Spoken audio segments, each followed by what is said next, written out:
24 by 24 that said public hearing and then the time and date. You have to put public hearing notices on the property. You got to mail notice to everyone within 300 feet of you. The goal is to keep it an open process. Let's assume you get your approval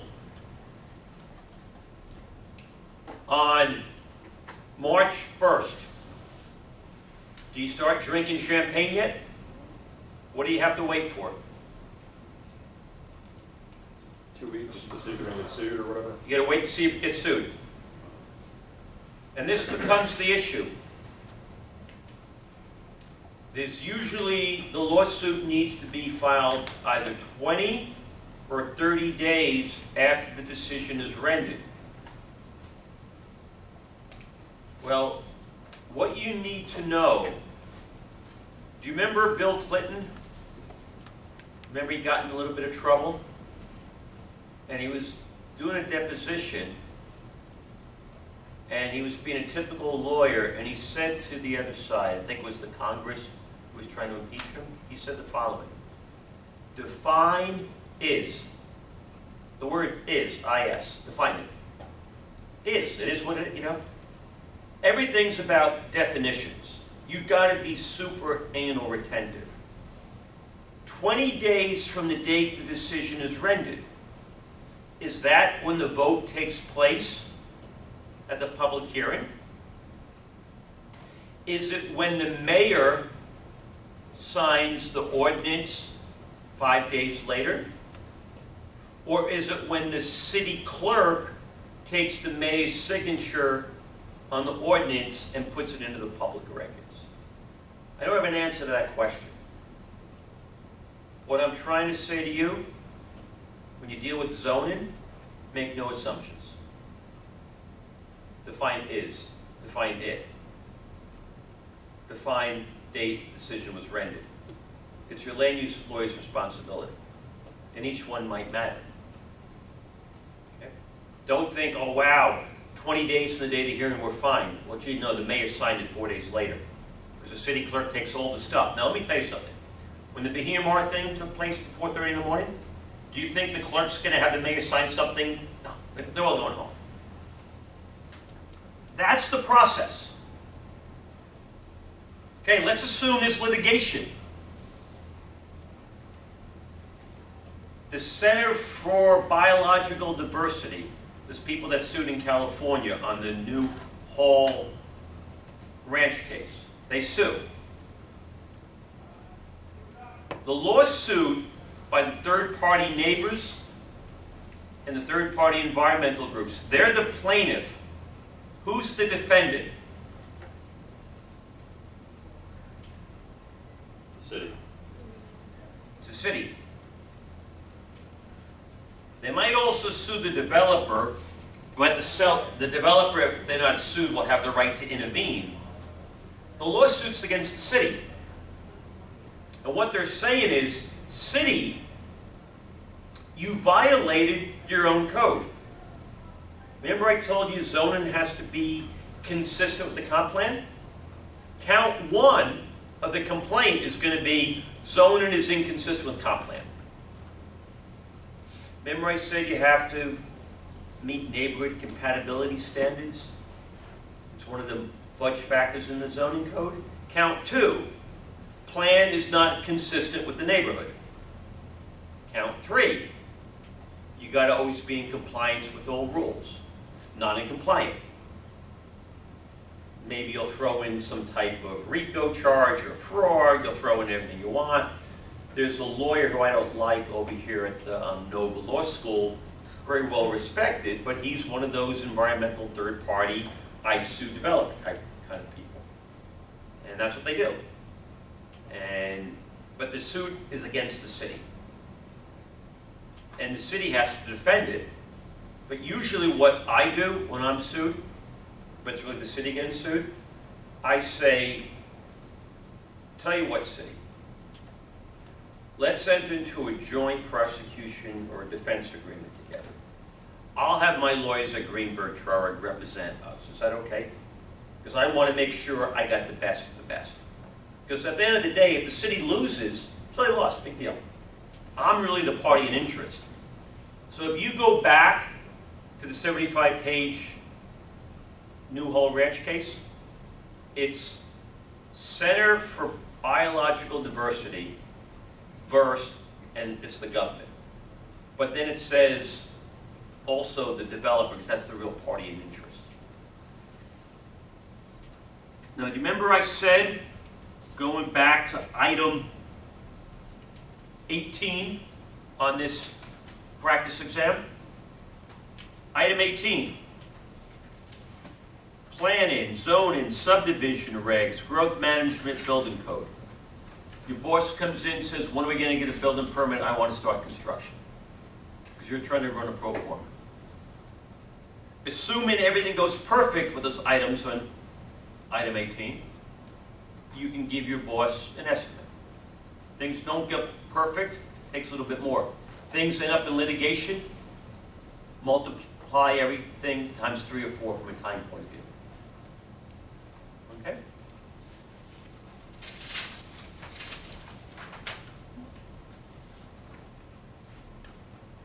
$55. Mr. Flipper wants to redevelop 2 properties in South Florida with high-density rental apartments and flip them to a real estate investor. He is looking at the old Winn-Dixie Shopping Center at the southeast intersection of Woolbright Boulevard and US 1 in Boynton Beach, and the old retail office building at the southwest intersection of Palmetto Park Road, and make that A1A in Boca Raton. That was a typo. The more units, the better. Develop a plan that meets this objective and outline the steps to get it approved by each local government. Okay, let's talk about the D word. The D word you're not supposed to really talk about when ladies are around, definitely your mom and your grandmother. It's a bad word. What is the D word? It's not doo-doo. What is the D word? Go back to 55. What does the second to last sentence say? Density.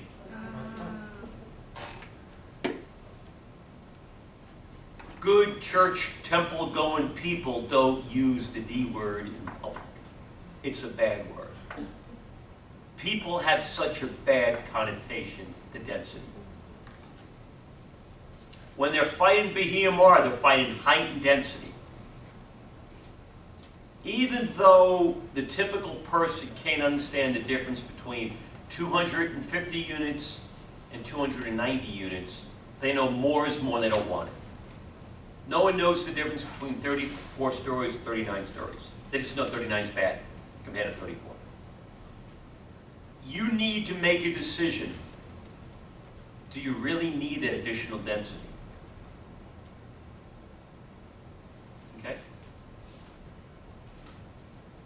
Boca Raton, there was a project, they were trying to do something where the net density through a planned unit development would have been over 50 units per acre.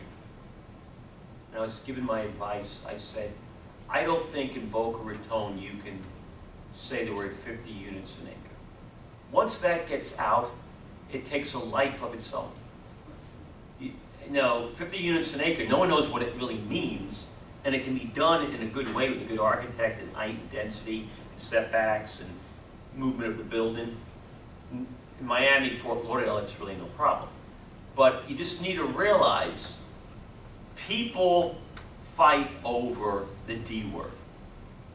They fight over the H word for height. So you got to ask yourself, how much do you really need? Do you have the access on your computers to pull up the southeast intersection of Woolbright Boulevard and US 1?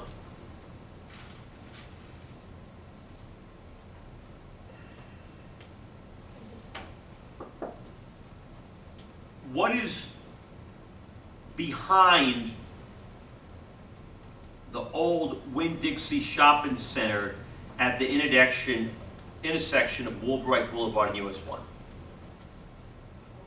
Anyone in Palm Beach Gardens, since you're closer to it? Woolbright and US 1, Winn-Dixie Shopping Center, southeast corner. What is behind the Winn-Dixie? Utilities department? What? Intercoastal? The Intracoastal. Oh, What kind of idiot puts a Winn-Dixie Shopping Center on the Intracoastal Waterway? I guess an idiot 45 years ago when it didn't really matter because there were other land opportunities, not as much people. Do we all understand today that a Winn-Dixie Shopping Center probably should not be on the Intracoastal Waterway anywhere? Therefore, redevelopment. What is at the front of the shopping center? What's closest to US 1?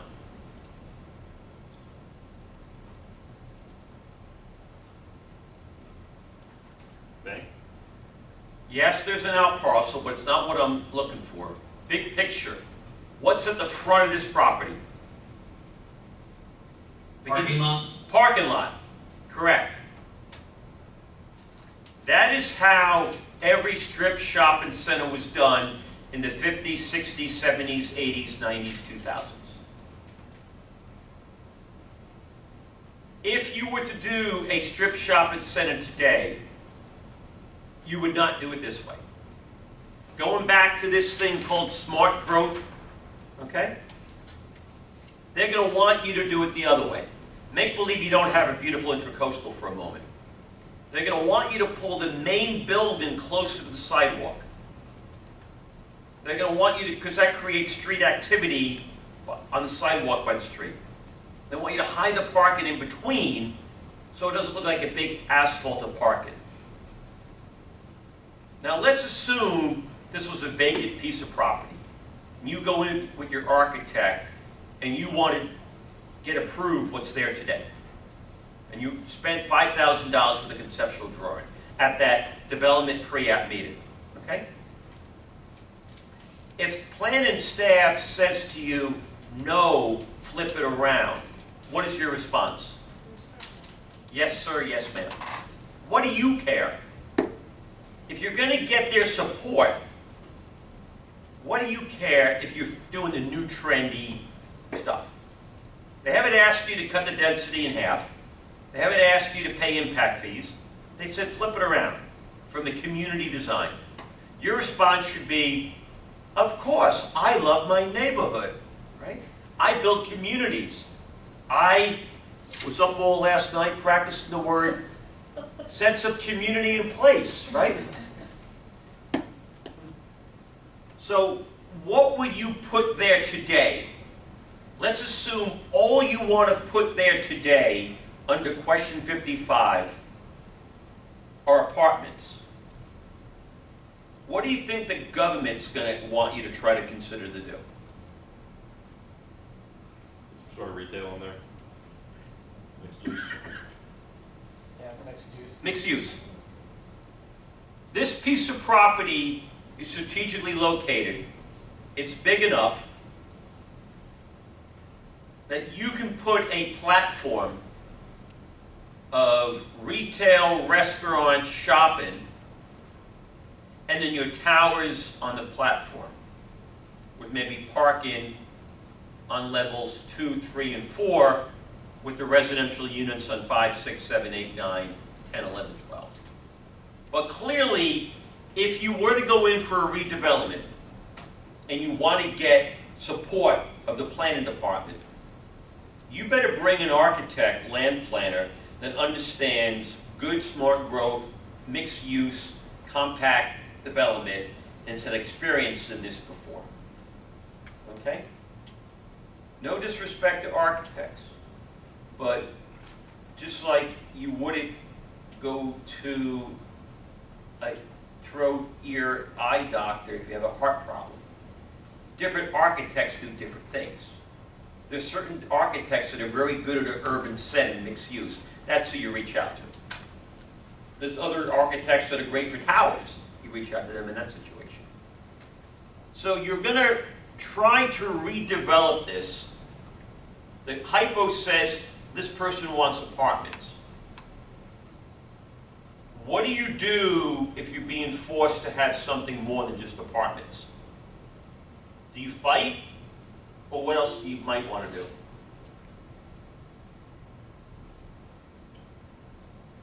You get your Rolodex out. That's why you go to these conferences.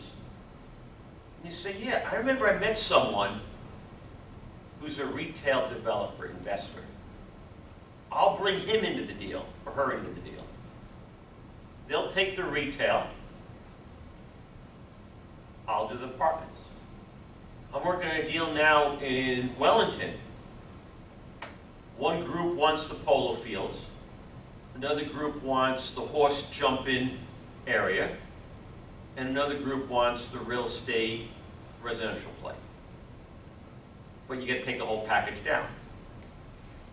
So you slice and dice it as you need. Or you say, no, I took Peter Hen's land use law class. You can't force me to do a multi-mixed-use project. I want just my apartments. Well, if you needed to get a comp plan amendment and a rezoning, good luck getting support staff for that. Or even if you are allowed to do it, they're going to give you no height variance. No, I almost broke my own rule. They're not going to. I was going to say height variance, and that's not the word. Yeah. See what I'm saying? Even I, late at night, they're not going to give you any relief for a planned unit development. They're going to say no. The code says 8 stories. You can do 8 stories, but I need 15. No, you can't get that. Yeah, but I can do a PUD. Yeah, but we're not going to support that. So there's a give and take. Goes back to BOTNA, best alternative to a negotiated agreement.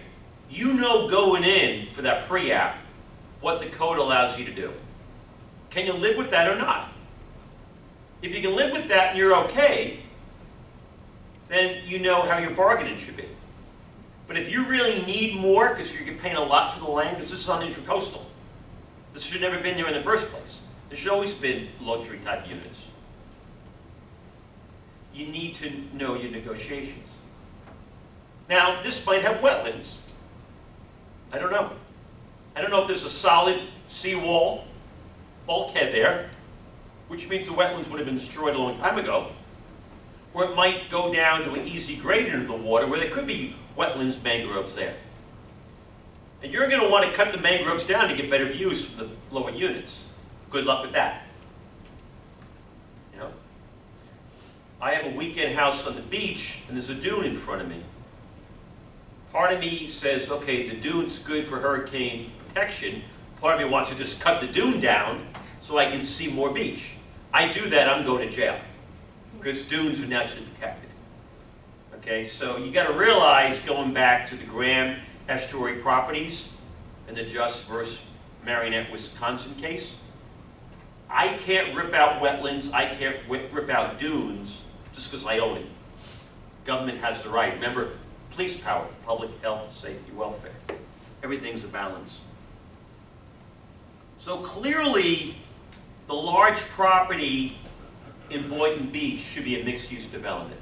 It could be something nice. And quite frankly, if you went on Google Earth and you looked across the street on a catty corner, you'll see multifamily. And I think they brought it to the street corner. They started to create that grid system of bringing every building to the street corner, so it's like you're walking in a miniature city, as opposed to walking with a parking lot in front of it. You bring the buildings in. And you want to know something? Let me talk about women for a moment. A woman, and even a guy, but picture this for a woman. A woman's going to feel safer walking by an apartment building, storefront, with a solid, continuous building upon building, than walking by empty parking lots, and then buildings come out, because then you have these missing teeth. Who's in that parking lot? That parking lot's not lit up. Someone behind that car. You don't feel as, you naturally, if you have a choice, will go to the other side of the street where there's a continuous street front. Just like you said to me, if you were listening, but I know I said this a couple of classes ago, at the DRC meeting, the police department's there. Because the police department's not going to let you do enclosed stairwells in a parking garage that can't be seen. They want it open air so it's safe. Police departments understand how certain design of buildings are safer than others. And bringing people close in is a good thing. Everyone get that?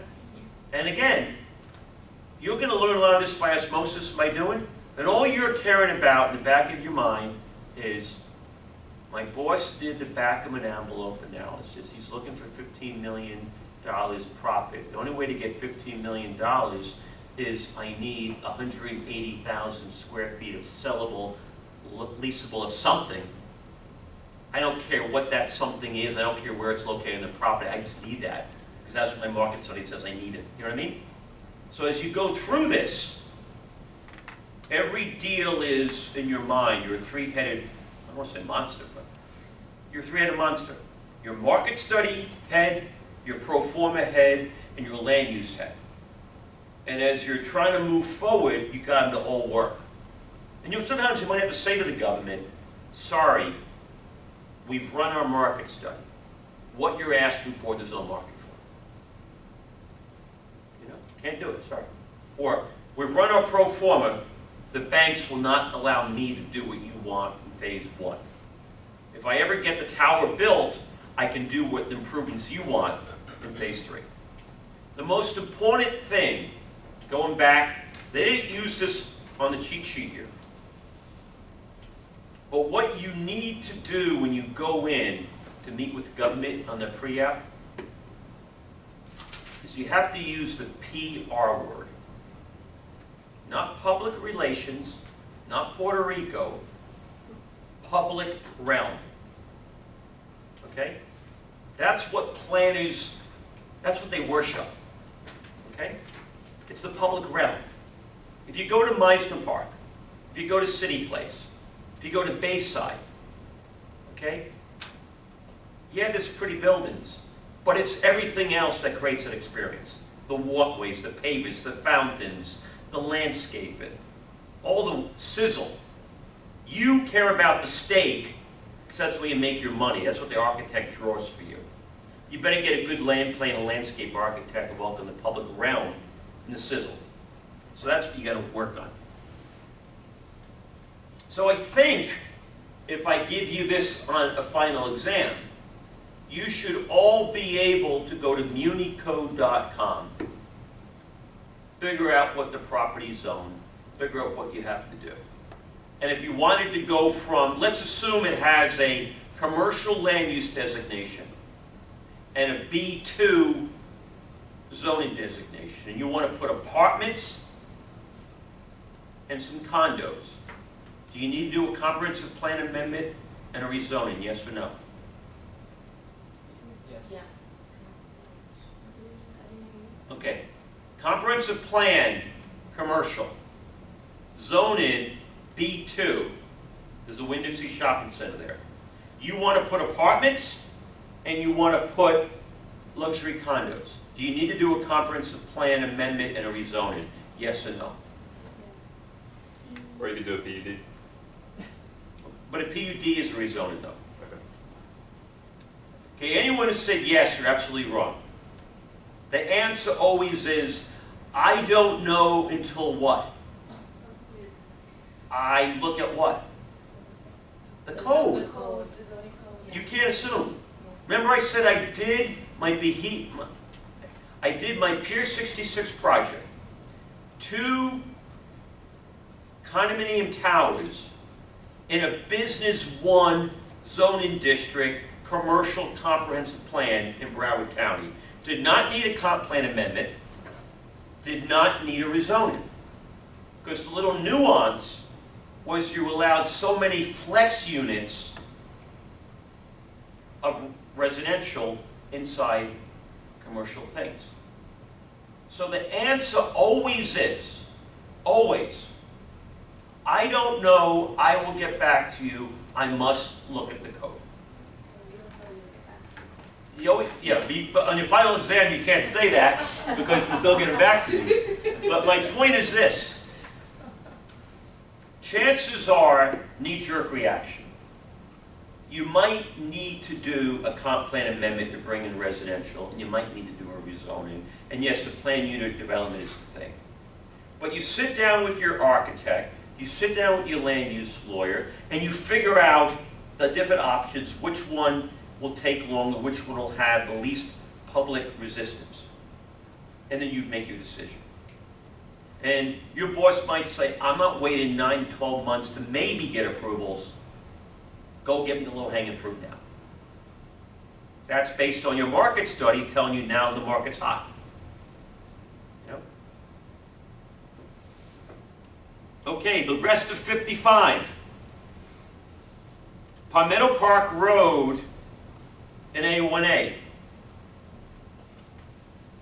It's a commercial building there. I tried to buy this property 12 years ago. So did George Perez, so did WCI, so did 3 other developers. That was when the market was just so hot, we were buying everything. And the deal we cut back then, but then we walked from the deal because the market turned. And you need to understand this is a little side nuance. If you own real estate, 99% of the time, unless it's a single-family house, you don't put a price on it. You let the buyer decide what the buyer wants to offer. You use a broker to try to get the price up. Okay? You try to get a bidding war going on. Okay? Different people have different levels of return, therefore they're going to pay different rates based on their thing. And what I was doing at the time, I was going to people, whether it was churches, restaurant, office buildings, trying to buy anything I could to put condos. And the deal format that I had was the following. I don't know what I'll pay you for your land. I hope I can pay you a lot for your land. In fact, I want to pay you more than you could ever imagine your land is worth. This is what we're going to do. We're going to be partners. I'm going to put a beautiful building on your land. Beautiful condo. As Donald Trump would say, it's going to be beautiful. I'm going to give you the first 20% off the top. I sell $1 million condo, you get $200,000. I sell that $1 million condo for $1.2 million, you get $240,000. Hopefully the landowner's foaming at the mouth at that point. We're partners. Okay? Because this is the most important thing you're going to learn in this class. The value of land is only as valuable as what you can do with it. Mr. Lucas had a beachfront lot. He could put a tent on it and look at the stars. Not much value if you can't build on it. The more entitlements you can put on it, the more valuable it is. So very rarely will someone sell you their land for a set price. Okay? I'm doing a deal now in Wellington. This is a gun to our head. We have to buy by May 1, at the end of the polo season, 248 acres of land. We've got very limited due diligence. It's not going to be subject to any, let me get my zoning approved, let me get my site plan approved. This is a bunch of big boys bidding, fighting among each other to try to get it. Because they want this last limited remaining property. In a normal situation, usually you won't want to go hard in that situation. And let's assume I wasn't the person's partner per se. I was willing to pay them a certain price. And what I would say to people, look, I will give you $10 million for your building today. I need to do closing contingent upon me getting a comp plan amendment, a rezoning, site plan approved. And if I get 100 units approved, after going through those steps, I'll give you 10 million. But for every unit above the 100 that I get approved, I'll give you another $50,000. This way I have the landowner helping me get it approved. But it's risk allocation. Because I don't want his building if I can't get my condo tower there. There's a beat up office building there today. Class C, minus. So I think the only thing good about it, it's across the street from the beach. But it has a ground level parking, a little bit of retail, I think 3 levels, nothing special. I don't want to step in his shoes and own a half-assed office building on the beach when all the office demand's downtown, okay, or out by I-95. But if I can get that property with the right to do an 8, 9-story apartment luxury building or apartment condo, I'll pay a lot for it. Everyone get that? The value is directly related to what I can do with it. That's why you pay millions up front to get entitlements, because in theory you can make millions more. Lennar and LXR that paid $1 billion for the California property, that's in that litigation now, the environmental group, they get $1 billion at risk. The minute they can get through that, and that's behind them, they probably have land worth $1.6 billion. But until you can get all the litigation settled, it's worth less than the $1 billion they have, because they can't do anything with it. That's why it's all about the pro forma, it's all about performance at that point. Do you normally work by yourself in doing your deals, or you have partners? Most things are with partners, and different partners at different times. The Polo thing in Wellington, you have several different billionaires all fighting to try to get the parcels that have ego, get developers trying to get involved. A lot of what I do is I work for private equity, where I do development with their money. It takes a lot of money to do real estate. So you gotta just have oodles and oodles of money. I'd rather just not use money. And a good real estate player puts so little of their own money in. I'm working on this deal now with a very sophisticated partner of mine where we're trying to show up at the closing table, not bring any money, we're trying to take money away from the closing table. We're trying to buy a deal and get paid at the closing for buying the property, by playing with other people's money in different pieces. But it gets down to this. Remember I said you want to build apartments at Woolbright and US 1, but all of a sudden the city's saying we want you to have restaurants, we want you to have retail, we want you to do other stuff, maybe a little marina and intracoastal. You get your Rolodex out, you bring other people in to the deal. If you sell them at a semi-retail price and you paid wholesale, if you're lucky, you walk away from the closing table with a check. Or you work reality, maybe you just put a little bit in. But between my wife and daughter taking most of my money, there isn't much left to do with real estate with. So what happened in Boca? Is still for sale? Oh, this property's still for sale. This got bidded up to the height of the market. We lost the bid. John Francois won it. He had it for a while, but then there was no demand to market it, so he lost his deposit and walked from the deal. Now another trustee had it in bankruptcy, trying to sell it. He got sued because someone else wanted to put retail, but the trustee in bankruptcy actually did some short-term leases without checking with the beneficiary. So, like most things, ends up in litigation. But you have to realize, nobody wants a 4-story beat-up office building at that location. What they want is a strong market, a strong pro forma, and the right to build condominiums. They're missing out because there's stuff going on there.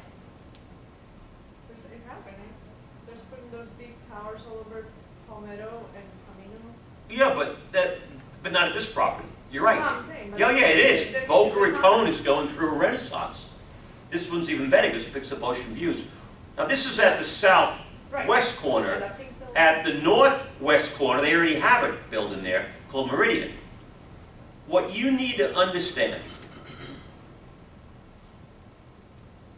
if you want to do real estate development, it always starts with land, and then it starts with entitlements. NaCl, salt. You want salt, you got to start with land and entitlements. You need both. Land by itself does me no good. None of you put Na on your French fries. You put NaCl, salt. You need both. So that's where you got to make sure the land's good. It's not contaminated. It perks. It has geographical qualities of sand to hold the building. Then you got to get the entitlements. And since markets change, you need to make sure you have as much vested rights as you can to withstand a storm. You know, and if you don't, So that land is not entitled with, and who owns that? A trust? well, the trust owns today, but no, that land has a base zoning and a base comprehensive plan designation, both of which I believe are commercial. I haven't looked at it in many years, but you probably have to go through some level of entitlements, whether it's a rezoning, whether it's a comprehensive plan, or maybe it's a site plan. We have to do something. But again, it didn't happen from 2007 to about 2 years ago. It was too soon to do anything in downtown Boca Raton. The market wasn't there. So as I'm saying to you, you have to line up. You know the expression, the stars are lined up?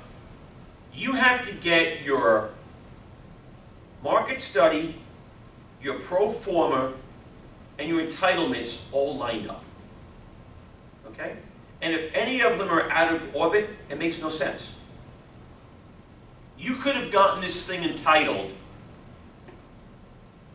5 years ago, but there was no market for it, which means your pro forma sucked. Today, you probably have a great pro forma and a great market study, but until you get the entitlements, it has no value, and you don't know if the neighbors, because you said there's other buildings going up downtown, sooner or later the pendulum goes so far where the neighbors say enough is enough.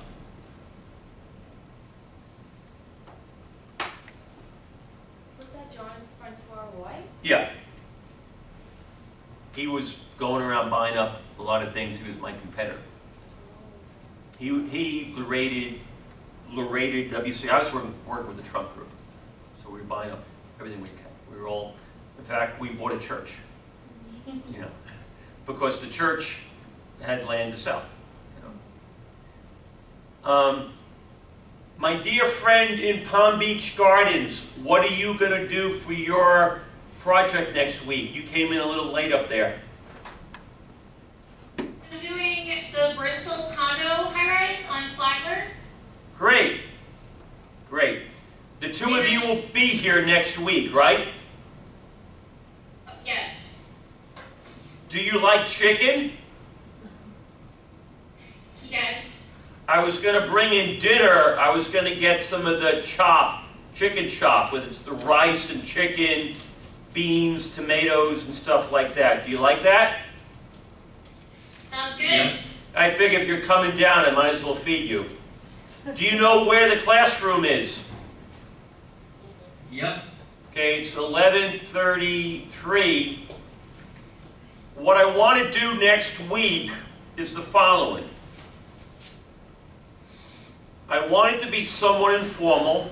Everyone likes chicken? Anyone not like chicken? No chicken. It's chicken breast, chopped up. Spicy? No, it's not. It's boneless chicken chopped. But then they have black beans and yellow rice and lettuce, tomatoes, and pita bread. You mix it up. Oh, nice. I don't mind. Okay, this is what I want to do next week. We'll leave in 5 minutes, even though I got yelled at when you go early.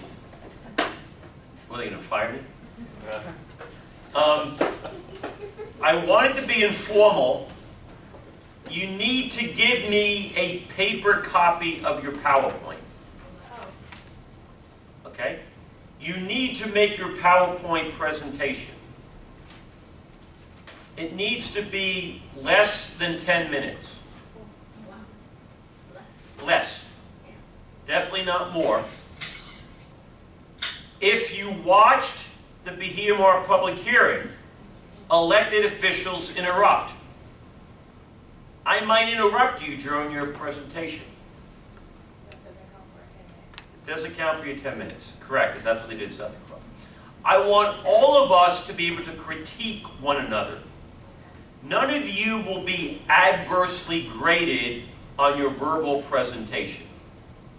But you need to know how to do a PowerPoint presentation in a public forum. So I want us to do it. And when it's done, I want us to ask questions. I want us to critique. Some of my knee-jerk reaction is the following. Don't put too much information on your PowerPoint slide. 3, 4 bullets. 1 picture a slide, maybe 2. Don't overdo it. Do not read from your PowerPoint slide. If you've put a couple of bullets, I can read it. You should then be talking about it at that point. I think the PowerPoint is to move the person on. No disrespect, but nothing you're going to say is going to hold my attention more than 27 seconds. And after 27 seconds, you probably better be going on to the next slide. Because we get antsy. You have a slide, you get a couple of bullets, you talk about it in general, maybe you read one of the bullets that are up there, I see the picture, I'm ready to go on. You know? But don't just get up there and start reading. We can all do that. Try to be consistent with the formatting of your PowerPoint. You know, I think some of the ones that I had, we had a common logo at the bottom. You know, whether it be the project name or something, we had a common border. Try to make it presentable. Make sure the following though, and not just because I'm going to give you a grade, but you need to make sure a PowerPoint has an extended useful life. You do the presentation, you should be able to give it to someone else a month later, a year later, and they should be able to read the PowerPoint without you there to explain it and know what's going on. So it needs to get them through it. The most important thing is not so much the presentation per se, it's the fact that all of you were able to dig into a government project and start to get a sense for this. And hopefully by all of us listening very intently, we're all going to have that aha moment of, I think I'm starting to get how this game's played. Because it's truly a game. In fact, there's a famous book called The Zoning Game. And then there's another book called The Revised Zoning Game. And a book called The Planning Game. Because it's a game to get it through. But it creates value, but if you don't get it through, it doesn't get done. You then have a final exam. The final exam is a take-home. I'll either post it before next Thursday, or I won't do that because I don't want you to be distracted, and I'll give it to you Thursday. It's due Monday at noon via email. Okay? I told you that up front so you have plenty of time. Okay? It'll probably be one question. Okay? Now that we've gone through items 1 through 50, it definitely will not be items 1 through 50. But the fact that we went through 1 through 30, the fact we went through 1 through 130 the first time, and then went through 1 through 50, the fact we went through the textbook, you don't need to know case names and what have you, but you should get some good concepts down. But all of you, if I change my mind and I forget to do a new exam question, I should be able to give you 51 through 55, and you should say, oh, I can do that. That's what I need you to do. Are there any questions of me on what's expected of you, either in the PowerPoint or the final? The PowerPoint, is it, you want us to get up there and just kind of tell the history of what happened and how it got there, or are we literally doing like a mock presentation as if you were the city councilman and we're talking to you? If you can do that, that's okay, but I'd rather have you explain what's going on. And some of the things you need to know, and I've made it very clear. Someone's doing Kendall, a project in Kendall. There is no place in the world called Kendall from a legal point of view, right? It's unincorporated Miami-Dade County, okay? So if you're going to do Kendall, Florida, which might be a mailing address, you need to make it clear to me the jurisdiction you're in. There is no town of Kendall, city of Kendall, village of Kendall. So I need to know, where's your property? I happen to live, my main house has a Boca Raton address, but I'm not in the city limits of Boca Raton. I'm in unincorporated Palm Beach County. So if I wanted to add on to my house, I actually have to go, not get to the Boca Raton zoning code, I have to go to the Palm Beach County ULDRs. So very clear, you got to be perfect in the jurisdiction. You got to be perfect on the process. Was there a comp plan amendment? Was there a rezoning? If all there was a site plan, that's okay. Was there any neighborhood opposition you could find out? Was there a DRC? You need to know the process, because the process affects the timing of your approvals. Did they try to get 39 stories and they ended up at 34? Why did you pick this? What did you learn from this? Also, was it easy to find information? Or was it hard to get? And then, the one question I'm going to ask all of you, that's why, did we say it was page 3 or page 4 of the Smart Growth? 4?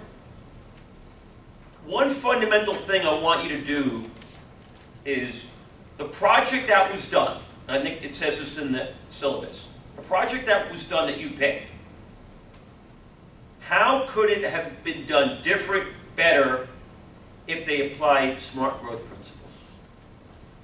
Or if they applied smart growth principles, highlight that, because that maybe it's how they got through. But I need to make sure you leave here understanding the definition of smart growth and these big picture concepts. Because if I was teaching this class 25 years ago, it would be bricks and sticks and let's just go vertical. No, plow, plow, plow. Who cares about the environment? No, yes. What if it doesn't apply? It may not apply, but how could, what's your project again? West, unincorporated Miami-Dade. Right. No, but what's there now? Just land. Okay, well, why can't you apply these smart growth principles to the redevelopment of it? What are they trying to accomplish there? Office. They haven't gone into the specifics, but office. But again, you should go through this list. How are people going to get to the office? By car? Or is there a bus? Or is there light rail? Or is there transit? Can it be LEED certified? Can it be Green Built Council? Can it be other stuff? You should at least address this, because I guarantee you, Miami-Dade County has a great planning department. A lot of people. They know this. They've seen this. This is stuff they apply. So I don't think you can say it's not applicable. And the only way this can be, even if you were to do a renovation of an existing building, use the best building technology in an efficient framework is still thing. So we will have dinner next week. I will bring the dinner in. It would be easiest if you each bring in your own soft drink, whether it be water, Gatorade, whatever you want, because there's just enough hands for me to carry the food in. Okay, so we'll get here, we'll start around 6, we'll go through it.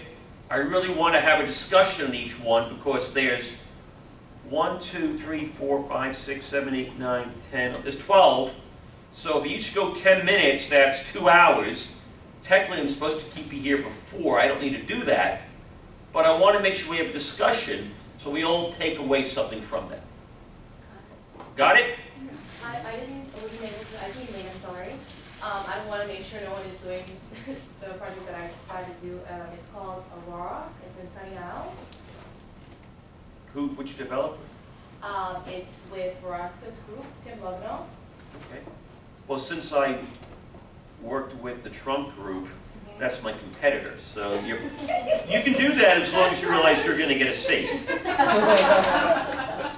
I'm the same. Well, the thing about Sunny Isles, just so you know, and I'm going to throw this out at you, Sunny Isles is my favorite place in the world. Oh, me too. Because they let you start at 50 stories and you can buy more height. It's a developer's paradise. Heaven won't be that good. Yes, you can do that. Okay, everyone, drive safe, have a good week. I will see you next week. Will anyone, it's, Graham? Yeah, will you see her? Between- She's doing Miami World Center, and they're changing the plans. Okay. So I would hate to have her do it under the old plans. This was today's crowd review. Tell her we're going to have food brought in. Yes. I'm doing mine on affordable housing. Okay. Okay. Now, how can I Okay. Well, how close is it to transportation? How are people going to get from the where they work? Is there going to be a bus stop? Is there going to be a bus shelter for them? Okay, so is it done at least efficiently, or where does the ambulance come from? You know, the best you can. Look, in some places it truly may not apply, but I would. No, I just wanted an example Oh, yeah, of what's yeah, happening. yeah. I mean, at least it could be the most efficient, you know, or another way to look at it is the fact that they're probably smaller sized units means we get more people per space, so it's more efficient. Yeah. Okay. And then, what about the comprehensive plan? Am I able to find that at the Miami? It's all online. Everything you need is online. Is it in the city or the county only? Where's it located? Well, Coral Gables? yeah, right outside of Market. Well, right outside is not in Coral Gables. West one, No, but you need, you, I need to figure out. Look. where. very simple. You're either pregnant or you're not. No, you're either in the city of Coral Gables or you're just right outside. And it matters completely because, Well, the city is Miami, so. okay, so then, but is it the city or is it just Miami in general? You might be in a pocket, it's unincorporated. Oh, it's the first question. It gets down to, are you pregnant or you're not? Are you in the city limits or not? Are you playing football or hockey? Because think about this. If you don't know where you are, you don't know what code to follow. Okay. My wife thinks we live in Boca Raton. No, honey, we don't. We live in unincorporated Palm Beach County. We have a Boca Raton mailing address. You live in Boca Raton, Right. so you have a different. Yeah, I applied, when I remodeled my home, I Yeah. city of Boca. Yeah. But you might have to do it with the county, though, on health issues for pools and septic and, so, you know, because the county gets involved on commercial pools. My husband was in charge of it. Here.